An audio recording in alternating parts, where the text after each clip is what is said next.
An unspeakable crime, an unlikely criminal, the ultimate tabloid murder. Your thoughts on this Andrea Yates story?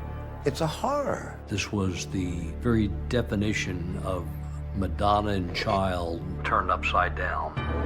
5 young children dead at the hands of their own mother. She was the sickest woman I'd ever seen. She may have been in left field, but she was in the stadium. Was she simply cold-blooded, or was something else to blame?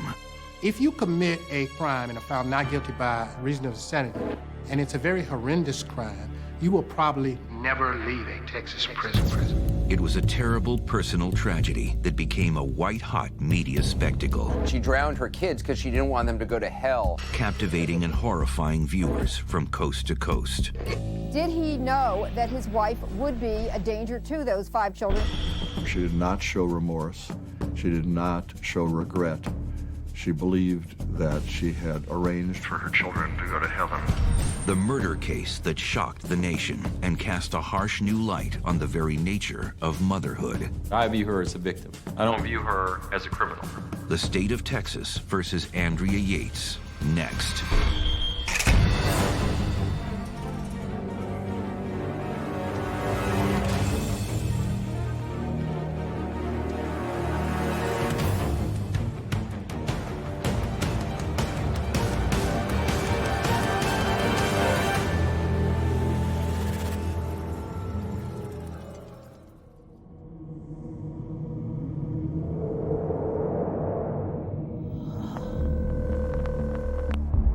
Are you having a disturbance? Are you ill or what? Yes, I'm ill. You need an ambulance? No, I need a police officer. The woman on the phone is Andrea Yates. She is living the American dream. A house in the suburbs, an RV in the backyard. What's the problem? I just need him to come. They all seemed so happy. 5 healthy children, a loving mother, and a successful dad who worked for NASA. Is your husband there? No. Well, what's the problem? I need him to come. It's a Tuesday morning, just after 9. Yates has just fed the kids. Then she draws the bath. What's the problem? Someone burglarized your house? I mean, what is it? The dispatcher assigned me that particular call for service, being that it was in my zone of responsibility. Another unit, David Knapp, he checked by with me, which is common practice, you know, day shift, it's slow, guys. Killing time, helping each other out. 8 minutes after dialing 911, Andrea Yates calls her husband, Rusty Yates, and tells him it's time to come home. It's not yet 10 a.m. I couldn't imagine what actually happened, but I was worried because I'm like, well, Andrea called me with a firm tone, said I needed to come home, and so I did.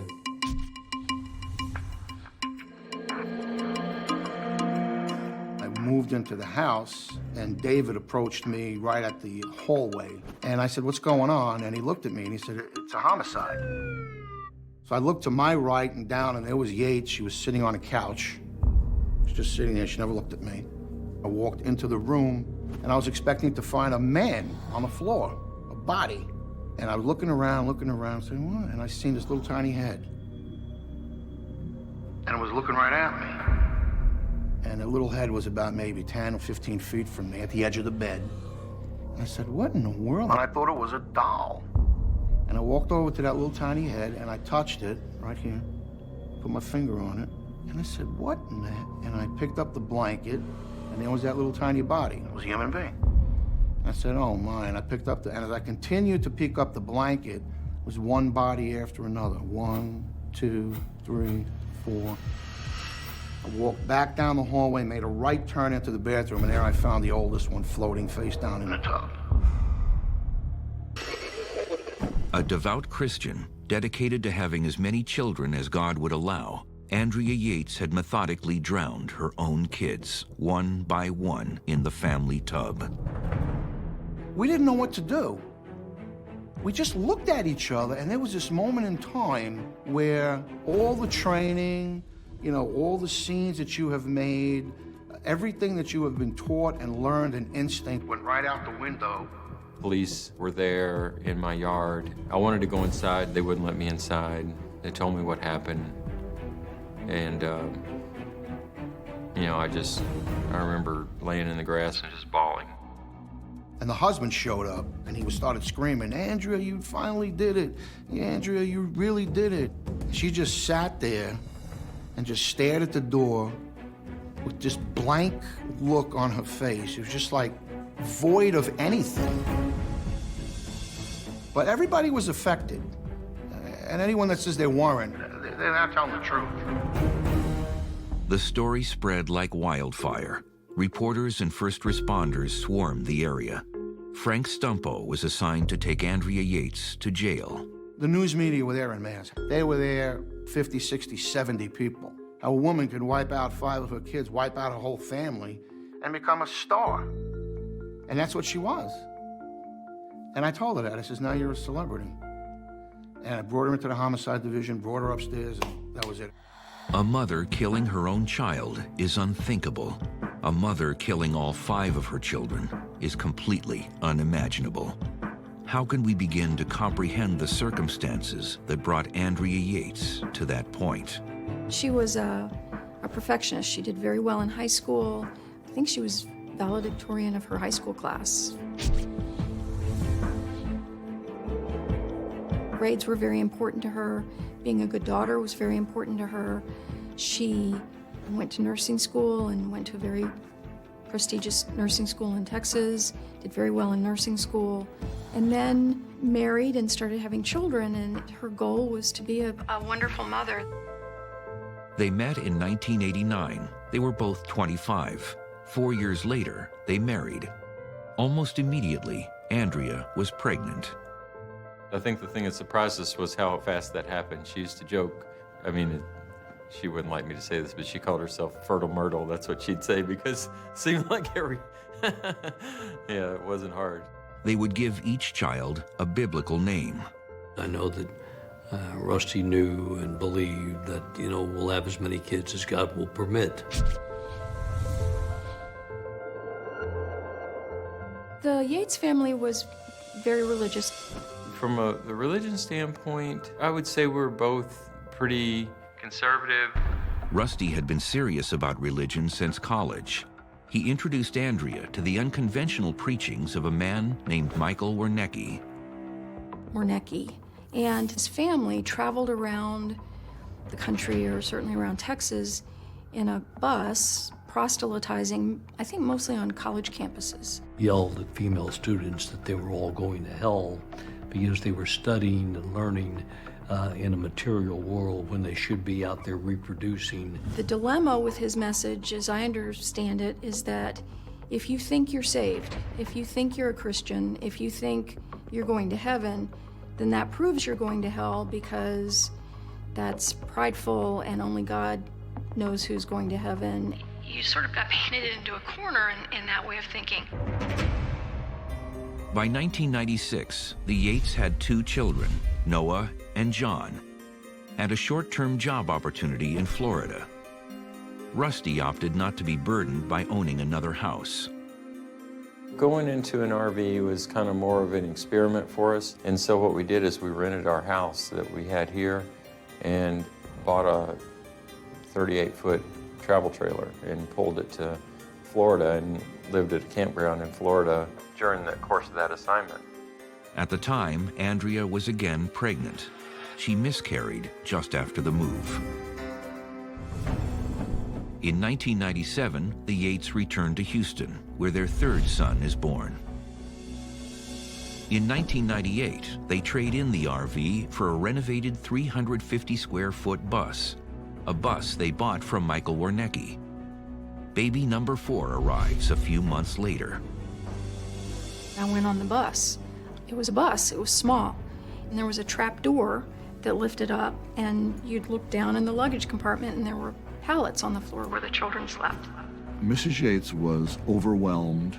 She had begun homeschooling, and she just couldn't handle it. You can imagine homeschooling She was changing diapers 24/7, washing diapers, not permitted to use Pampers, had to use cloth diapers because they were more basic. They were the salt of the earth, return to, disassociate from materialism, return to the basics. So there's no question that she was stressed. Andrea Yates' life had begun to unravel. She seemed perfectly fine up until after we had Luke, which was our fourth.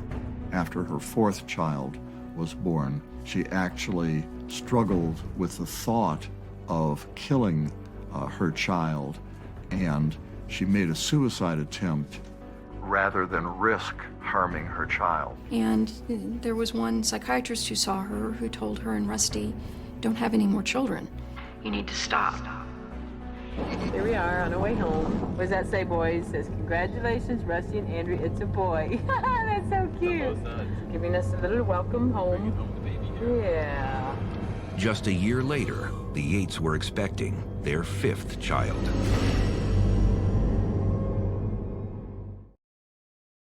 "36-year-old Andrea Yates shows no emotion minutes after admitting to police the unthinkable, murdering 5 children. Andrea Yates was a major story. Number one, there were 5 children.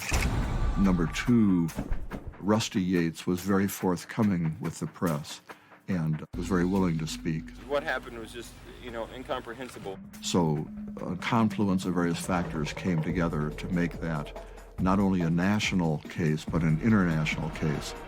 Given the circumstances, it was inevitable. Almost overnight, Andrea Yates became a household name, and a condition called postpartum psychosis, a hotly contested topic.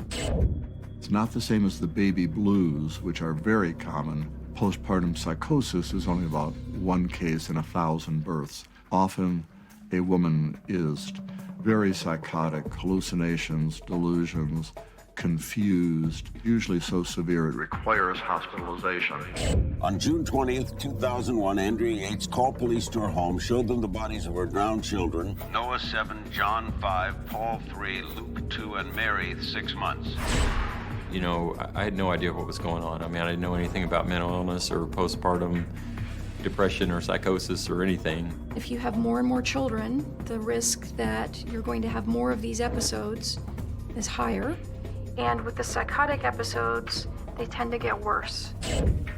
After you drew the bathwater, what was your intent? What were you about to do?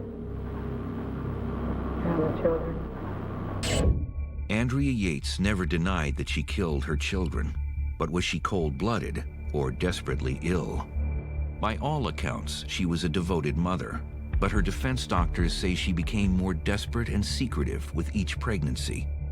The crisis point came in 1999, after the birth of her 4th child. There were 2 suicide attempts in these pregnancies, and what she said to me was she didn't want to hurt her children. She wanted to hurt herself. Andrea Yates was hospitalized after both attempts. The second time, she was put on the powerful antipsychotic drug, Haldol. And it worked. So well, in fact, that she and Rusty were soon talking about a 5th child. The decision to have more children in 2001 was based on information we got from the doctor because we'd successfully treated it in '99. If it happened again, we knew how to treat it now. Thinking ahead, we were thinking, well, this will be, if it happens at all, it's going to be a relatively short spell. She'll be down at worst for a while. For the Yates, adding to their family outweighed the risks. To ensure a healthy pregnancy, Andrea Yates went off all her medication. If you're on medication and you come on and off of it a lot, we think that it does something to your brain, and then if you get sick, you often get sicker, and then it becomes harder to treat the 2nd, 3rd, 4th time. Following the first hospitalization, the Yates had moved out of the bus and into a new house. In November 2000, they welcomed their 5th child and first girl, Mary. This is our little girl that was born today. Everything seemed fine until the following March when Andrea's father died. Andrea is such a wonderful caring person, cared deeply for her father, and felt a great deal of responsibility because she was the nurse in the family. Come March 31st, she is taken by Rusty to Devereaux Hospital. Rusty's concerned about her. Andrea was diagnosed with major depressive disorder, postpartum onset. At that time, hospitals weren't educated about postpartum illness. Psychiatrists weren't educated about postpartum illness. After the 2001 hospitalization, Andrea continued seeing a hospital psychiatrist as an outpatient. But she wasn't put back on Haldol, and Rusty hesitated to question the doctor. You know, if I were to challenge him and say, well, this medicine worked for her in '99, why aren't we trying it now? I'm confident this will work, you know, and kind of looks back to his, you know, diploma on the wall. Rusty flew his mother out to Houston to help Andrea with the kids. What she saw frightened her. Her mother-in-law, Rusty's mother, was in the house and said, Andrea, why are you filling the bathtub at 4 o'clock in the afternoon? And Andrea gave a vague answer, I might have use for it. That so concerned Rusty's mother that they then arranged for her to be hospitalized within 24 hours. When Andrea was sent home from Devereaux the second time, she was just as disoriented as before. Rusty took her back to the outpatient facility. Rusty said, I'm very concerned about her. She's not responding to this antidepressant medication. Rusty reported that the doctor's comment was, Andrea, you have to think happy thoughts. 2 days after that appointment, on June 20th, 2001, Andrea Yates drowned her children, one by one, and then patiently waited to be arrested. When I saw her in the jail that first time, I would ask her questions and she would answer it in nonsense. She heard the TV talking to her and she was picking her scalp, which I saw her do. Later to learn that the belief was that the number 666 had been branded into her scalp. As irrational as Andrea's symptoms sounded, at least one expert had a scientific term for her condition: cacodemoniomania. Cacodemoniomania. It's literally believing one is possessed by a demon. And it is a known phenomenon that occurs in people with religious delusions. She loved her children, and the message she was getting from the TV, from her religion, was that she was a bad person. She was Satan. Once she became psychotic, it tied in with her religious beliefs at the time. At least some of those beliefs seem to have been influenced by the writings of Michael Wernicke, the preacher Rusty and Andrea once followed. The one that stands out in my mind the most is a pamphlet that showed a mother and her children. It said something like, Jezebels are going to throw their children in the river and destroy them. She believed that one son was going to become a serial killer, one son was going to become a mute homosexual prostitute, and she had these fantastic beliefs that each of her children was going to end up in some evil way and would literally go to hell. Now, I didn't know that someone's beliefs, someone's thoughts, you know, that they become delusional, that they were believing things that weren't true, or even seeing or hearing things that weren't there. Now, did anyone tell you that you had some Satan in you? No. But you saw some clues? I just felt he was inside giving me directions. What directions? About harming children. I asked her, I said, do you believe you were possessed by a devil or the one and only Satan? And she said, the one and only Satan, I believe, was literally within me. Okay, today's February 26th. Noah turns how old? 7. 7. Let's do that interview. Yay! The last one was her oldest son. He was strong and a big kid. He resisted most being drowned, that he got his head above water and He said, like, "Mommy, I'll be good," as if he believed he was being punished by being drowned. Then she took each child and placed the child on their bed, the master bed in the master bedroom. And one of the children was a particularly good big brother. I believe it was John. And she took the baby, the 6-month-old baby girl, and put it in the crook of John's arm so he could look after her in the afterlife as he had been a good big brother during their lifetime together. It promised to be the trial of the century in Houston, Texas. There was no question regarding the basic facts. On the morning of June 20th, 2001, 36-year-old Andrea Yates systematically drowned all 5 of her children. Defense attorney George Parnham knew that his client's only chance was to plead not guilty by reason of insanity. But as the details emerged, the public outrage grew. Give us some room. Back.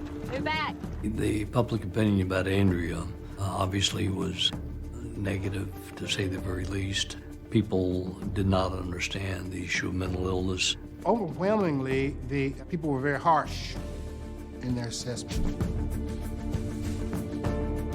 The community of psychiatric workers, doctors, were horrified that we would prosecute someone who had a legitimate mental illness. But that was a minority. Andrea Yates's actions were certainly incomprehensible, but did that mean she was insane? You can be mentally ill, and the standard under the law is that if you know right from wrong. That's not a medical standard, that's a legal standard. There's no legal definition for what's right or wrong. And the law tells us that if there's no legal definition, then a juror is able to use the common, everyday meaning of those words. Whatever the legal arguments, the public ire was also stoked by the way Rusty Yates was reacting, both to the murders and to the surrounding media circus. The woman here is not the woman that killed my children.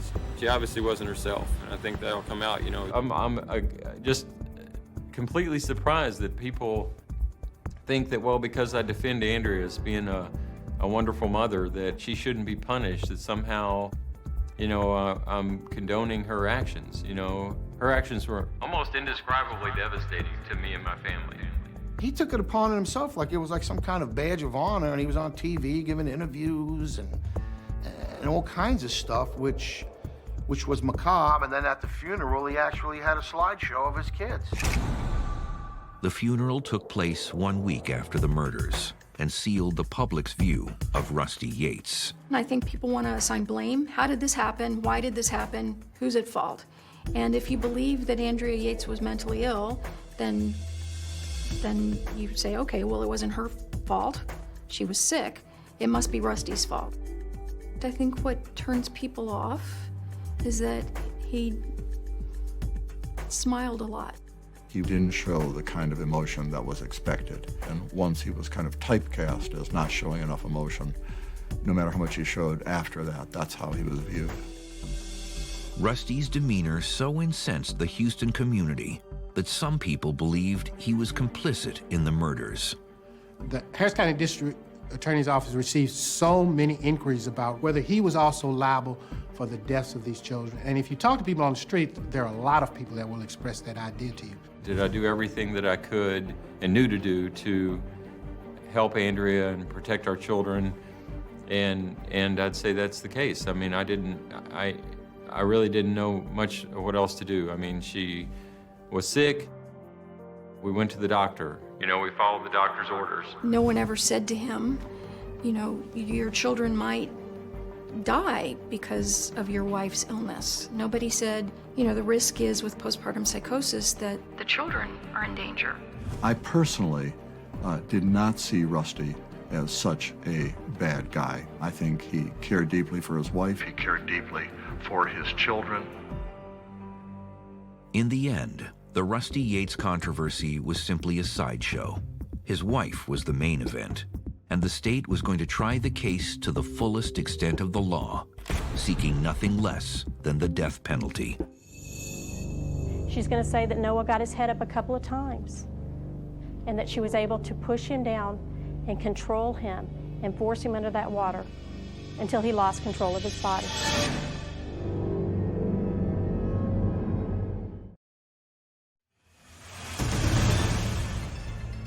It's always an unthinkable act. Psychiatrists have a name for it: filicide, when a parent kills a child. Almost from the beginning, the state of Texas was determined to charge Andrea Yates with capital murder. The defense would enter a plea of not guilty by reason of insanity.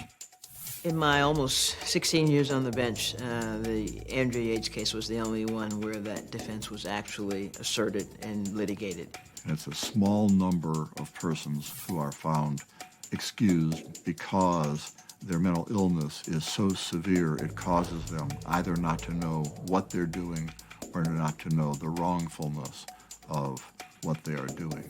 People often ask me, well, listen, why did she kill herself instead of drown her children? The kids would still be alive. The problem is she becomes more and more ill with each pregnancy.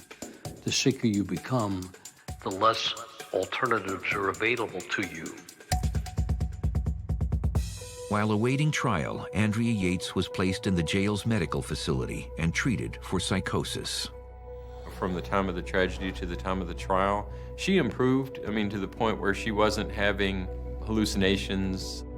On September 22, 2001, just 3 months and 2 days after the murders, Yates was deemed competent to stand trial.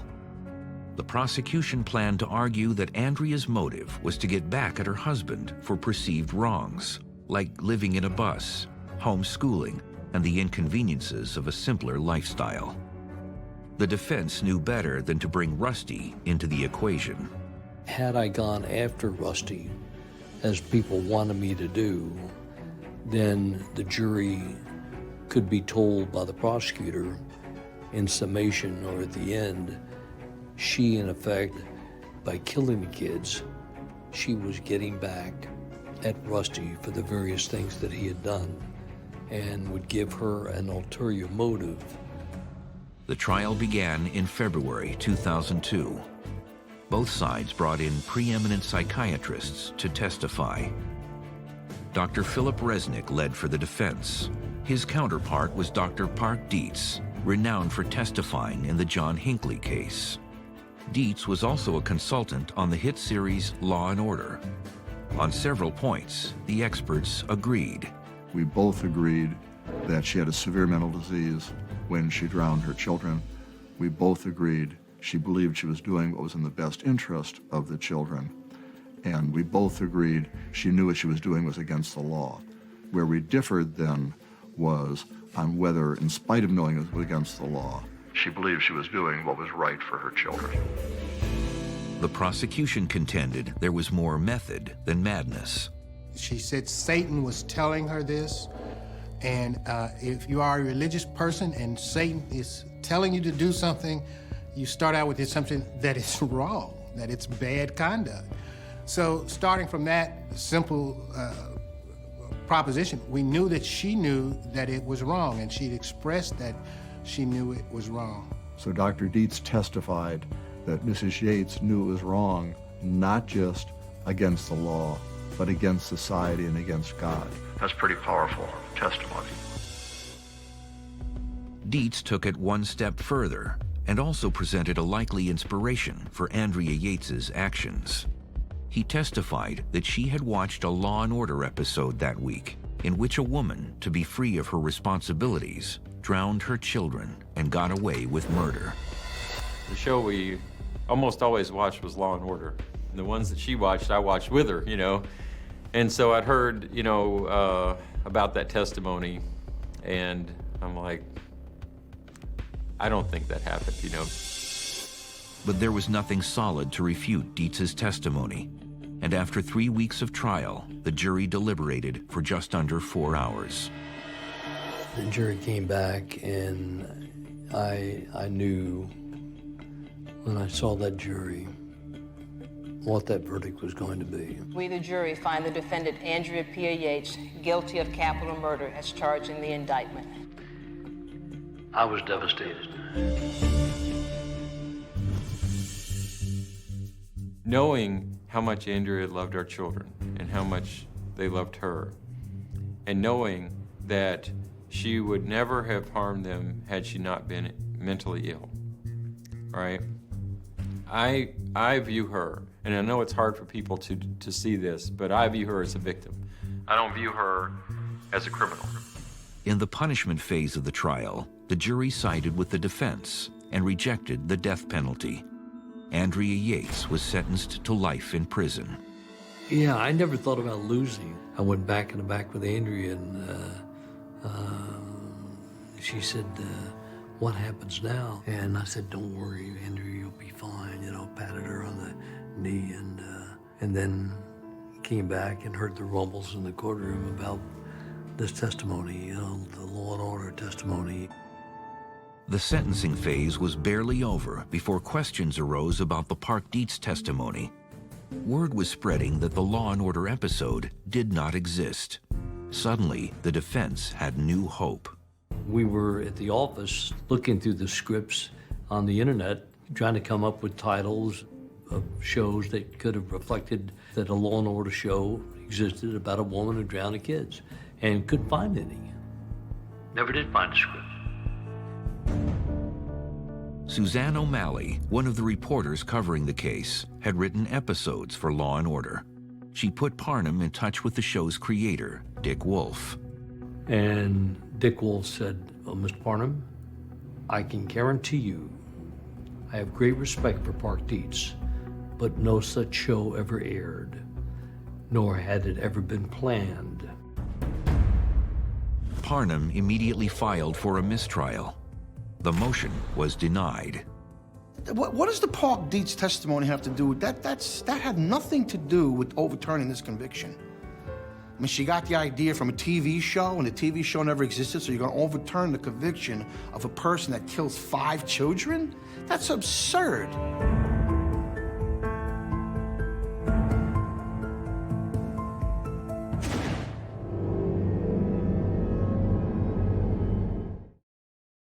Say daddy? Dada. Mommy? Dada. Mommy? Say mama. Mama. On March 15, 2002, Andrea Yates was sentenced to life in prison for the murder of her children.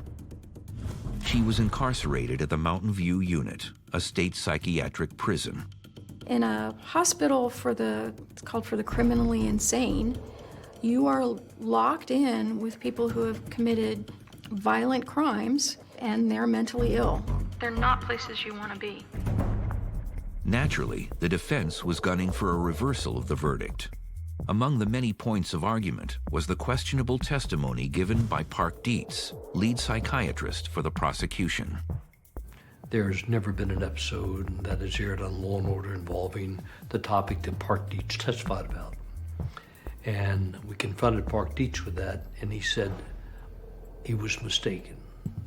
He must have been in error. The appeals process would take months of meticulous preparation for multiple arguments. But in the end, everything hinged on the Dietz testimony. We had 19 points of error, and only one point was ever addressed, and that was point number 1, and that was his testimony. And the case got reversed, so we started back to trial. I thought it was great that Mrs. Yates would have another opportunity to have her case heard. Dr. Dietz, in my view, made an honest mistake. The reversal, though a major victory, was only the start. The defense team pressed for an outright dismissal of all charges, arguing that a second trial would constitute double jeopardy. Finally, in January 2005, some 3.5 years after the original conviction, the Texas State Supreme Court issued an opinion. Double jeopardy did not apply, but Andrea Yates would be granted a new trial. Tonight, she drowned her 5 children, was sentenced to spend the rest of her life in prison, but recently, a Texas appeals court overturned Andrea Yates' conviction. Pending the new trial, the defense succeeded in having Yates moved from the Mountain View prison unit to Rusk State Hospital. How's she being treated? On the whole, I think they've treated her pretty well. For the defense, trial prep included community outreach. They did all they could to educate the public and change perceptions of both Andrea Yates and mental illness. There were 6 victims in this case, and one was Andrea herself because of mental illness. By the second trial, there had been research articles and talks, and it became much more in the public vernacular, particularly postpartum depression. In June 2006, 5 years to the month after the tragedy, Andrea Yates' second trial commenced. The defense kept their arguments very specific. We focused on wrongfulness, mental health and wrongfulness, and postpartum issues. Wrongfulness more so than in the first trial. We were learning. I think the defense felt that because of the time that had passed, perhaps people were more sensitive to the issue. By the time we had the second trial, I think that if there was a measurable opinion, I think it had swung to like maybe neutral. And neutral in the sense that she should be convicted, she should go to jail, but the tire behind the car and drag her through the streets crowd had gone away. After a month of testimony, the jury deliberated for 13 hours over 3 days. The jury, after 3 days of deliberation, wanted to see the pictures of the children. And about 30 minutes later, we had 2 buzzers, and they reached a verdict. And some of the jurors were crying, and the reason they asked for the pictures, they took 2 minutes in silence of each child in memory of that child's legacy.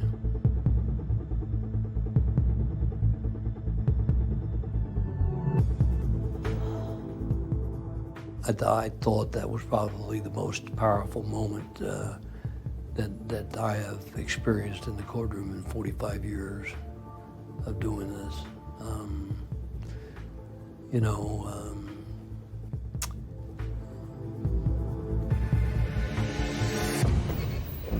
The court has been advised that the jury has reached a verdict.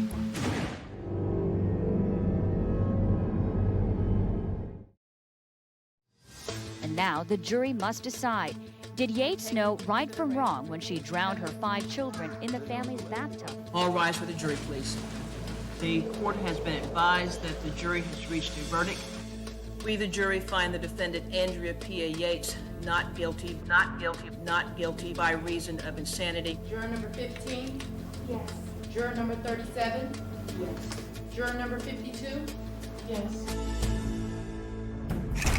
It had been 5 years, 1 month, and 6 days since the tragedy. We're all, thrilled with the verdict. Last time the judge said, find the defendant guilty, and we just thought she left out the word not, and this time we heard it, so we're happy.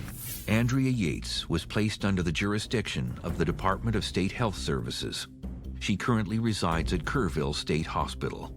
There is no timetable for her release. I don't think that any judge will ever sign a paper that says Andrea Yates can be completely free from supervision. I don't think Andrea figuratively will ever be free. She lives with the memory of her children. She misses them terribly. This didn't happen to Andrea Yates because she's an evil, criminal, bad person that needs to be killed. This happened to Andrea Yates because she has a biologic medical illness called psychosis. We don't understand it very well. We can't predict who's going to get it and why. I can forgive her, and in fact, in many respects, I've never blamed her, but yet I could never live with her again. Rusty Yates divorced Andrea after the first trial. He enrolled in law school and is now remarried with a young son. He remains in contact with Andrea.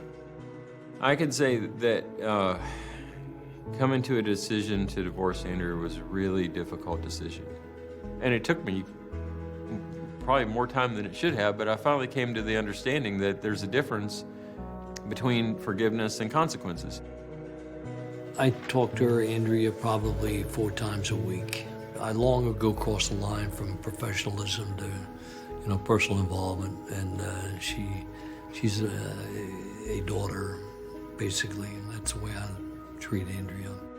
George Parnham and I and the Mental Health Association of Houston and some other people started the Yates Children's Memorial Fund in honor of the 5 Yates children who are the real tragedy of this story.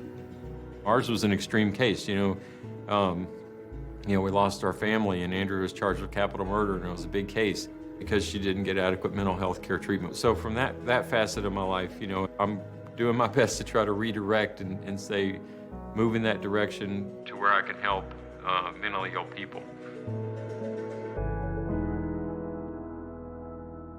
Hello. Hi. How old are you today? How many is that? 4. 4. 1, 2, 3, 4.